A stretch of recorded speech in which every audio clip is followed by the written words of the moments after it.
yan? Across.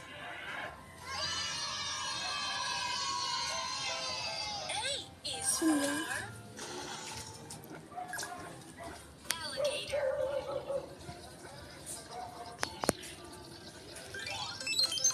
Alligator.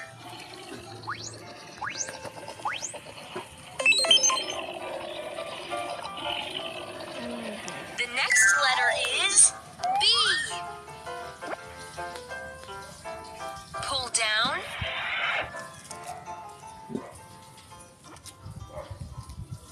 Go to the top. Ganda ng pwesto mo, no? No?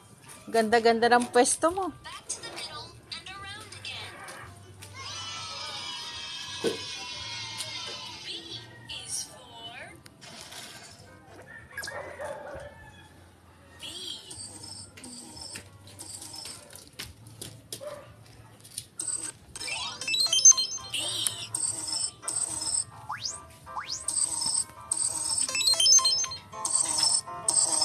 Okay, let's move on to the next letter. The letter C. Magpakilala ka. Hi, ako po si. Pull back and around. Hi, ako po si. C is for crab. Guzman. Crab. Bye.